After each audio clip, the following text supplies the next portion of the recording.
hiɗen loyi en ala doole hiɗen wawa tentinimano yimɓe Quraysiyankoɓe fewno zamanu bandiyagal tawi ko leydi mewiri ɓe jogi on say bede goɗɗo jamal ngal marsata koye commerce ɓe wuuri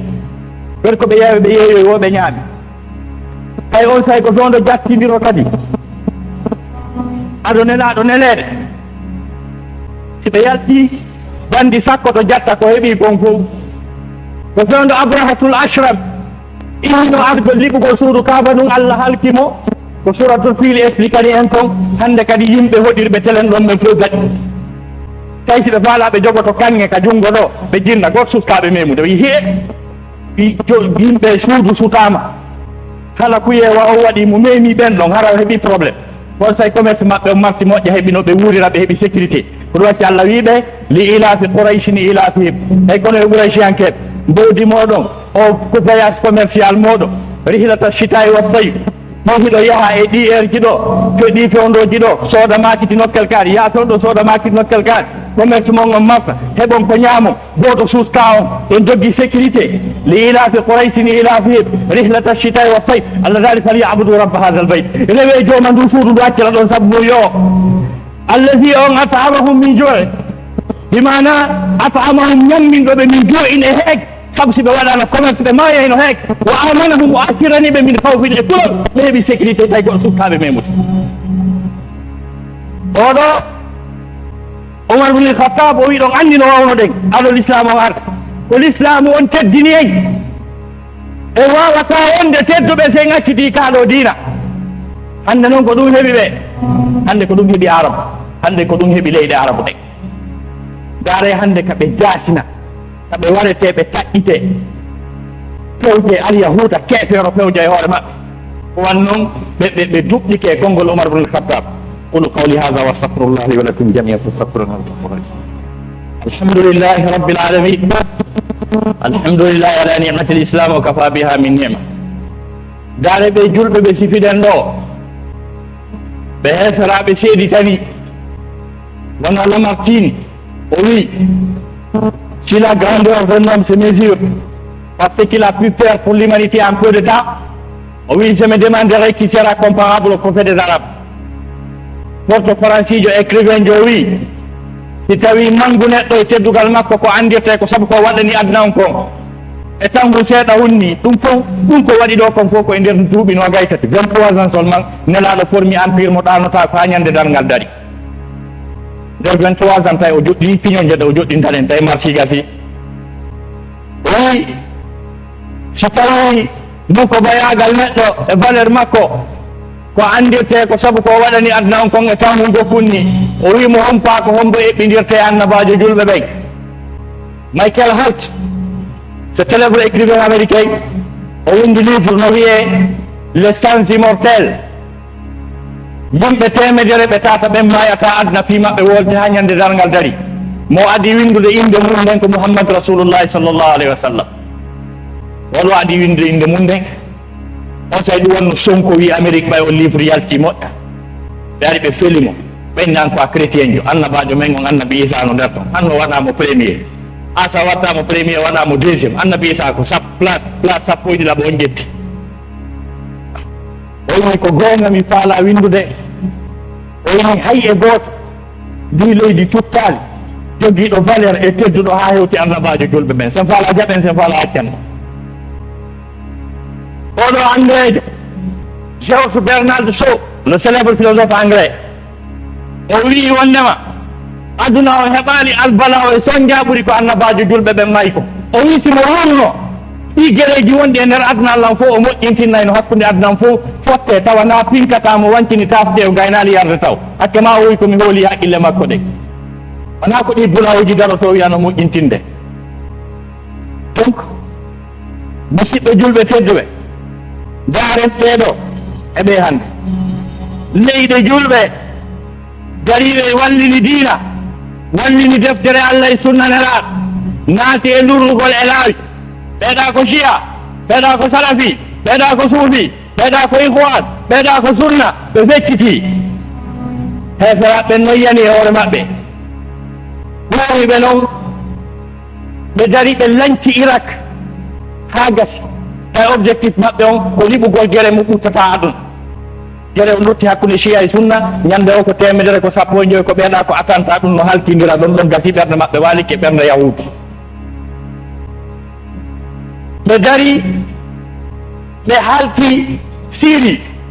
ɗon kadi nangodira hakkude Usayriyankoɓe e Alawiyankoɓe e Shia woɓɓe go Imamiya e Salafi e Sunna ɗum kan ɗo haltidirde ɗon yimɓe guluji temedere ma yi taw gorko no jooɗi ka e ley tension mum e climatiseur no ƴettude tension no wiide ɗe darde no ɓuttira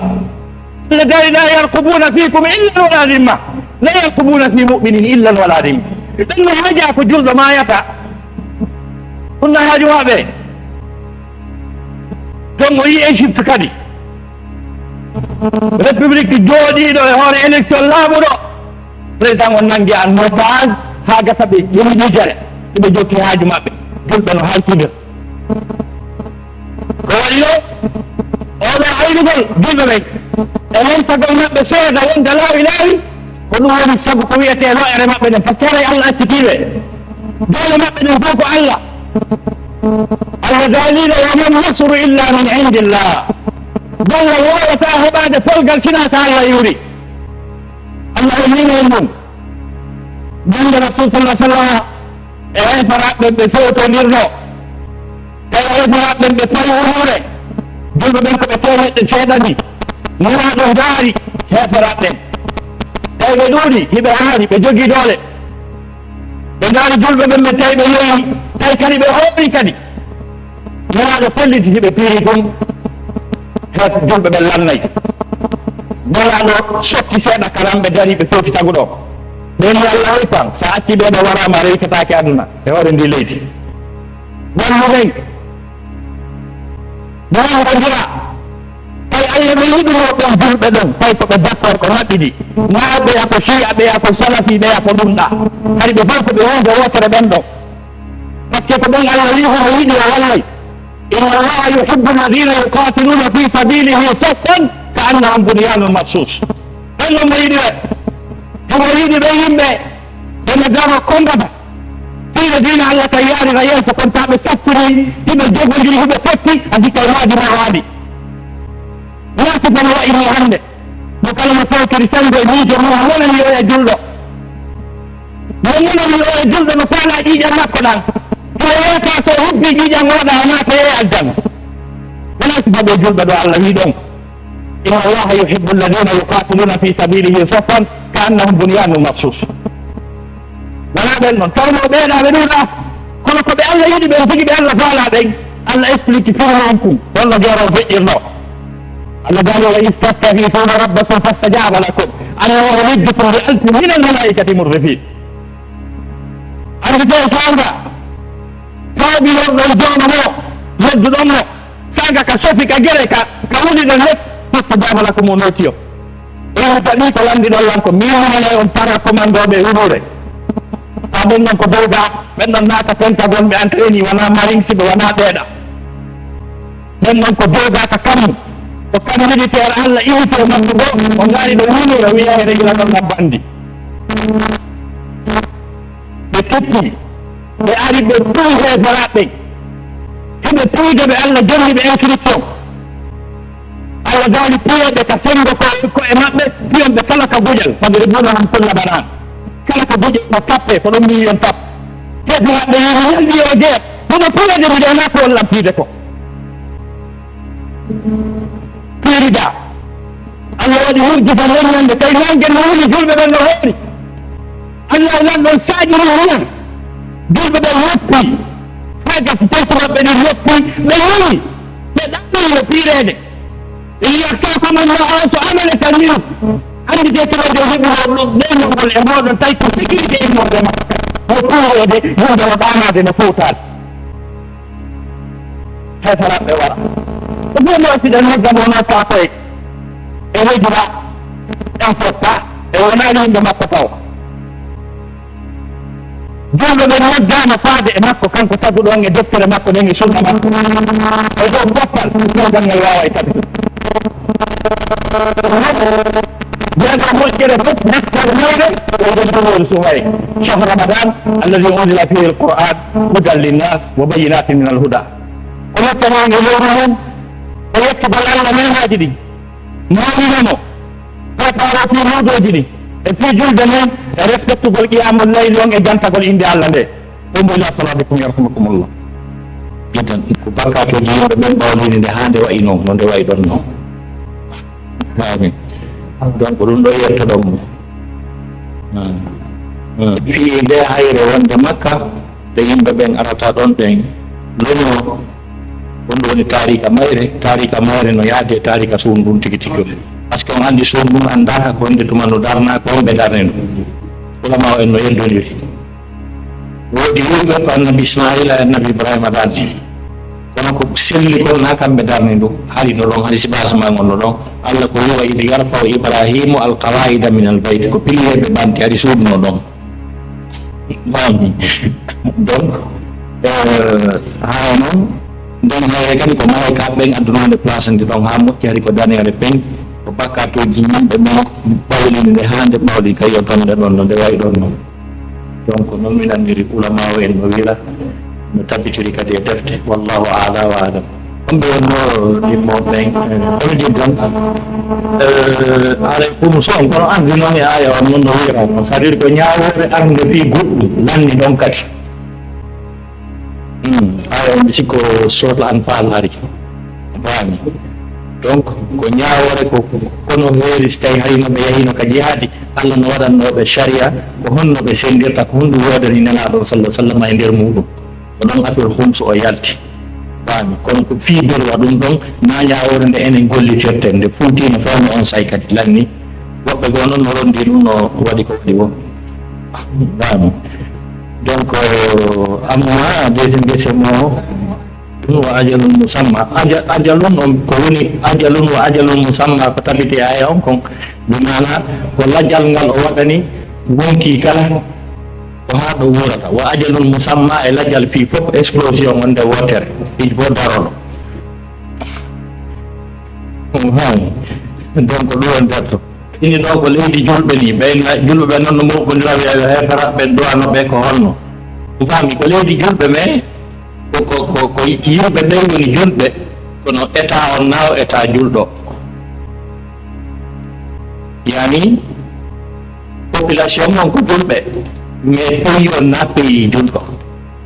lagine wi attaque pays juldo lagine ko pays laïque c'est un état laïque un pays laïque c'est pas un pays musulman vraiment ko fi hondo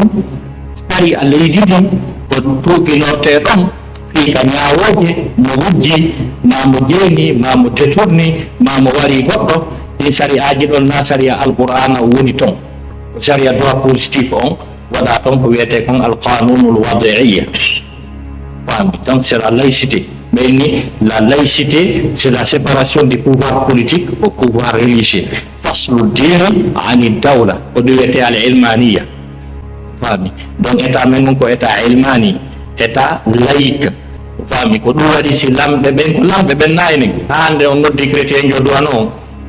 kono si tawi noon dow lamɓe ɓen dow wi no tori chrétien ɓe ɓen e papuji ɗin e ɗuma o yo duwano leydi ndi andi ko ton ko laïcité on wondi na jama o fami koma famin do sendidire ganden ko pays hombo wonɗen kon alhaali o woniri hulen Allah dowa ɗon ɗon fattakullah mastatatum anden koye wawa ɓe quoi fami hiɗen e ley régime wona régime meɗen enen en tant que julɓe ɓen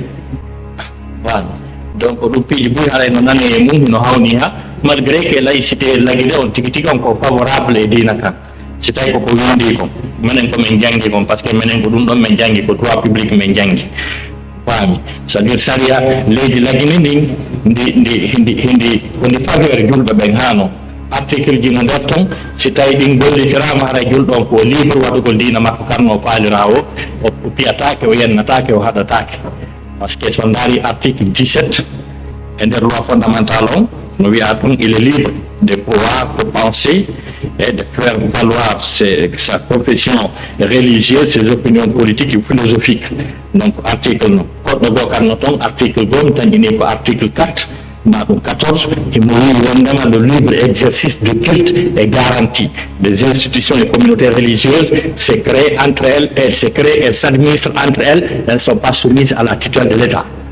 Donc, ɗiɗo article ji ɗiɗi hiɗi nder ton ɗin no jonni faveur julɗo guinéen, par ce que no wiya neɗɗo fof neɗɗo hino nunana mijitagol gonɗina rewa ko faala rewde ɗon no famiri noon no faalira noon kadi o ƴetta kadi on faamu makko deral o yeeto kadi gouvernement on ko ni jorro ton fiyo marsan o wiyete opinion philosophique et politique on faami. Donc andi on article ɗon himo favorise mo joni julɓe ɓen konngol hay ka état dow tum. Donc article go kadi wi le libre exercice de culte est garanti, c'est-à-dire waɗugol dewal andi oɗo article kono newna oɗo ko mo wi a watta état on wiya on tigi o wawate to mo watta. Le libre exercice mo wi a juulata, mo wi a tiggota, mo wi a watta hijab, mo wi a jantota ko inde Allah, mo wi a rewi ka joomo ma no faaliraɗa noon haray menen meɗen ɗo min régulaymo an waɗa dewal ngal ko ɗum wiyete le libre exercice est garanti. Les institutions et communautés religieuses se créent, elles s'administrent entre elles. Mojoɓe jamiyaji ɗin ina wawa créede ɓe pamodira hakkude maɓɓe ɓe jorato, elles ne sont pas soumises à la tutelle de l'État, ɓeydu ko état ala e mum. On faami o andi ɗiɗo article ji ɗiɗi malgré que le pays est laïque, mais c'est très favorable pour les musulmans et pour l'islam. ila balad l'islam yaha e leydi l'islam ñawata kalislam gollete hara son jaala ko wiyete serbu hijra ko neɗɗo wongo e nokkude tawa ɗon ko shirku e kefiraga tum watte ɗum dina watta gahata so a wi dina ɗon a addani hoorema seni jeeɗi ko honɗum waɗanɗa ɗum ko honɗum juulanɗa ɗum ko honɗum accitanɗa waare ko honɗum wattoranta ni an ko honɗum waɗanɗani ko ono woni homɓe tawa soñja no woodi dina kan gasta sa gollede naya juulɗo ko duma hawga hawa juuɗe sa fara juule to ko nowa jultaɗo sa wonno ko ɓe a lawƴayi miranji mere ɗi a yarna e ɓeeɗo a adana e ɓeeɗo tawa ɗo wontake no tigi on dina an kam minen on arani ni waɗu sifa ɗum ɗo sa wona e ɗole ko ɓe waɗa ɗum wattiloɗa inna joni mi iwɗo mi yaha leydi kaari min toon kam mi nani on tino wawi wonde kam waɗa dina no faalira o probléme o ala ko ɗum wiyete hijira wona wiwgol makka to yaha madina de ɗum ko waɗuno ko ɓayere on tumati makka dina kam wela wadde ɗo mais waaki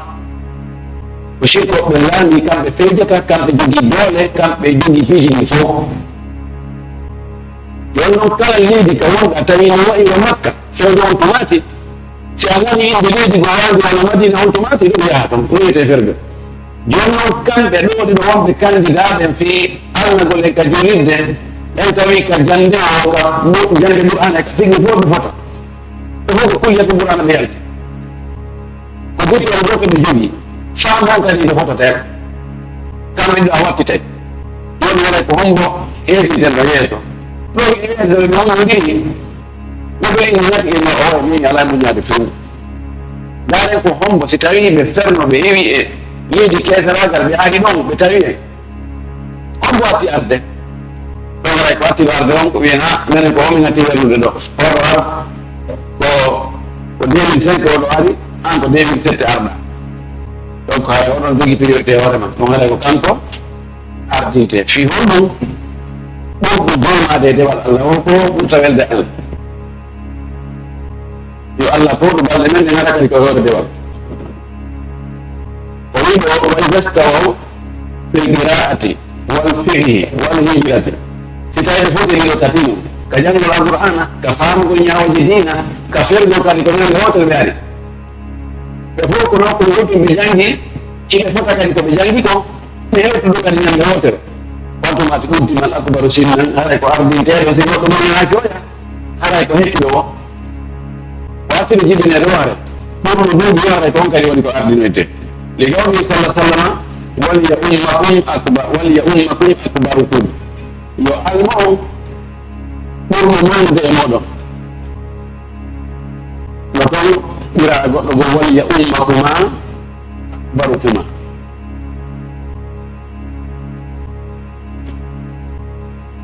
لأن كبر السن ونطف عليه حديث أنا فتاة اليوم لأن كبر السن سبب كبير في الإسلام عند الإسلام فضيلة قبولها ستاري جوني نقول نجي بيشابان إيه فوق مريض الله يمجد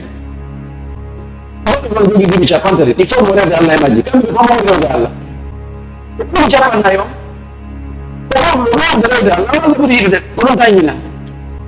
سكاواني الله جل وعلا فوق ما بكبريتهم هذا فوق بكبريتهم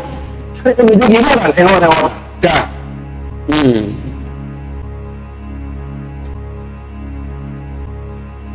ولأنه أقرب إلى الخشوع وإجابة الدعاء سبقوله متابع موضوع أولو بكتار الكل دي الله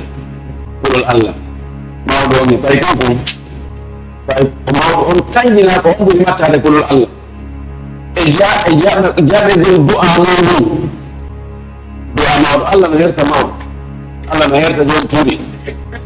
فرق يا رأي الله مهير سماو والنوم الله هذا رسولك الله انتهينا على جبل ودليل على هذا الترتيب وفيه كما يقول الحديث الذي رواه مسلم حديث الإمام مسلم فيه عن أبي مسعود البدري وإنما أبو مسعود البدري رضي الله عنه يلا ويتنا صحابة من فوق عن النبي صلى الله عليه وسلم وإن كان النبي صلى الله عليه وسلم قال وأنا رماكي يا أم القوم المؤمنين أقرأهم قرب بجانب لكتاب الله يذكر عليك فإن كانوا سبرونيهم كم يفعل بأمر قلبك في قراءتك جانب سواء إذا فتح فعالهم عليك المطلوب وقرب بأنزل السنة سنة فإن كانوا في سنة سواء ستريك لكم يفعل بأمر يا جنجل كسنة بك لكم بسنة كريم شكي فأبدل من هجرة عليك أكد بشبه وهنك دون الأمر يا جنجل فإن كانوا في الهجرة سواء سترين كم جدا فارا بأننا يا جنة ففتي دي دفق هذا فتوي تلك فرقل أنتم أتكم وأذنتي فأقدمهم سنا هذا كوكو بدوبو هذا كونا ونكو أردينتي ونقول دي بإتام جتتي كان يعتني بفتاي بفكري شو بفكري دي بفكري أنا أتك go ɓeyde toon karama koɓe goo ini ara e ndaara e ɗon ko moƴƴude jikku o sikake jikku kadi ɓe foti ini ndaara e moƴƴo moƴƴude mbaadi o moƴƴo moƴƴo labeede o si ɗon kadi ɓe foti kañari woɓɓe ini ndaara e moƴƴo labeede conci o oɗo jogaade conci bumi o baba ɗon o yahata fotude no gata kadi si ɗum ɗo fof fof joɗɗo ha iyo mbawi ɗo fof e wodi joni mi accanima ma joni won premier hono deuxiéme haɗa solution keɓoto ɗo en tout cas siko ɗiɗo siko ɗi escalier ɗi ɗo jawra en yewtere ka fof ko ɓen ɗon haɗa tampere waɗani wiɗo ko wara waɗani si tawi joni ɓuuri ɗuɗitede yiɗi mi yewni délégation yimɓe jogi ni sortiji ɗo ɓe yiɗi hella ala yomen taw faala ɗo alnamegal no aray men ni ko sari makko tooli kono ɗiɗo mi yaha e chambre ɗon min waɗa examen ɗiɗo ko ɗi wona e ndaarede ko ɗi wona e ettirede ɓe tawata e liste yimɓe ɗuɗuɓe waɗa liste o mawɗa hen seeɗa mettata dartude kono si tawi ko woɗɗi wona e ndaarede almami ko ettirgal wona ko ettirgal wona ettirede na ɗiɗo mais sonko waɗay يعني شيخ الإسلام ابن تيمية عند القول ابن تيمية أو كرمه الإسلام له ابن تيمية وماكي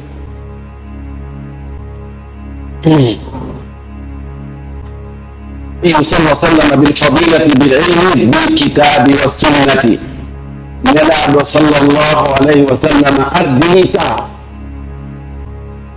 kaɓɓural o ardini o waɗi arnuɗum tawa fii ɗon est ce que limol arnul ngol annduɗo deftere allah nden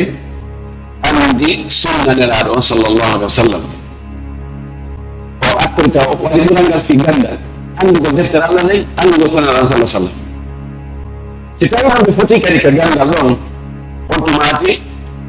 ardine noon akkagol golle moƴƴe ɗum ko fergol ngol وقدم السادل باختياره إلى العمل الصالح وهو المهاجر. نعلم سبني بهور موضوع أتي كقول لمؤجل من لكو في من فردهم على من سبق بخلق الله وهو كبر السن. قالوا أردنا أتي له كونكو أكبر ونهاد بين لما كانكو كتابي الله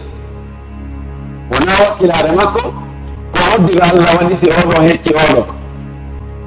o wi o attina ɓay ko ɗon ko kanko suɓani hoore makko waɗugol ko moƴƴi ko o heɓi moƴƴerne kono na kanko suɓani hoore makko wona kanko suɓani hoore makko e jibine 1940 oɗa jibine 1950 na kanko woni ko suɓi kono ɓe foppu joni yiɓe e nokku keteragal ngal fooli woɗɗo ni ko boodi ɗaɗɗo mi wontak nan waɗno diina kan no mi pijini hew yo ñawoɗo mi yaha e saare kaarira toon kam mi wallirina kano mi faalira o suɓani ka hoore makko o windike o yahi ene jokki to yimo tawi kono kanko yimo waɗa toon golle moƴƴe ɗe owa ko kanko suɓani hoore makko kanko récompense yo mon aray ko neɗɗo suɓani hoore mo waɗi golle moƴƴe ɗen law no ɓuri ko Allah moƴƴi e makko waɗanimo yo waɗu golle moƴƴe ɗen kono na kanko sugi ɗum tawi mbiya o ko ɓiɗɗo gorko wono wiɗa piiji ɗuɗi ɗo ko gonga makko tigi tigi oɗo haala makko kan hatti enen kadi ko ɗon en haddude inchallah tawi Allah yo Allah faami en dina men kan famami yo selluɗo yo Allah artude en gollittegol ko famuɗen kon yo jaman kadi ko golluɗen kon tawi ko Allah waɗi e yankiniɓe woɗen poɗantoɓe geɓe yanto yaton e ko haɗa e mum ko wa akhiru dawana alhamdulillahi rabbil alamin wa sallallahu wa sallam wa baraka ala nabiyil amin. Ɗo ngal wonde yattorde ko lemgal yeytingal e fiinoji eɗen andi affaire ɓerndinɗi kamin ɗo jiiga no moƴƴi eɗen andi jawdini yaye pini e jefi garnugo mangal neɗɗo oɗo waɗi l'islam on o walliri laawol ko honto rewete ha jawdi gaɓɓe so jawdi ndi heɓama kadi l'islamol ko honto ndi e rirte joni noon jawdi ndi neɗɗo o wondi o mayino ko l'islam woni e ñaawde fiino jerte jawdi makko ndi l'islam woni ñaawi wonde jawdi on tigi wi si o gollitirindi jamanuɗam makko ɗam tawi dillannaji o maayi o acciridi ɓawo ndi iway e jeeyal makko hande kadi ndi yalta e jeeyal woɓɓe goo ɓe tawata jogodigal mawnagal no hakkude maɓɓe imma ko enɗan joginiri ɓe ma ko ƴettere joginiri ɓe ma ko moƴƴagol rirƴina limina ko ɗum woni ko joginiri ɓe kono to waari en tawa kamen ɗo alhaali on no metti fi ko heewi kon e jawɗe ɗen si tawi joni jawdi buñanayi ɓe jaɓata jawdi sende woɓɓe goo satta wumbo ko ɓe jogiiɓe sabuji e pehe e ƴoyre kala bantayagal ɓe joɗɗe jawdi noon ɓe ñoƴƴa jerde yaronke goto e jomiraɓe jawɗe men ɗo no fati yalla wurmo yaafomo hakkude jawɗe milliard ji ɓurɓe jogade dole ton tajji jawɗi salike fefdi sende woɓɓe goo e nder ton gasa e ɓe ɓuude toon geɓe wona sonnaɓe goo ɓe tawata no noyi ala feere ɓe no jooɗi ala heɓude hay dépense ɓe wonɓe wadde ɗum ɗo yiɓe sikka kamɓe ɓe yahata ka nawɓe ɗon ndi jawdi ɗo acci ɗo non ka yahi ɗon jawdi foti si a waɗay jagara fe foti haɗa ko jawdi faggitiɗa na jawdi goɗɗon faggiti maayi acci abono ko sen Oustaz Taibu ɗo fi kala conférence waɗaɗo ya hendomo wona ko sati a waɗiray suguno kollunku woni waɗirde ɗo ni ko sengole vidéo ɗo ko spécial fi bayana Oustaz Taibu tun waɗeteɗo siɗa faala bayanaji maɓɓe ɗin fof ko ɗo tun abonoto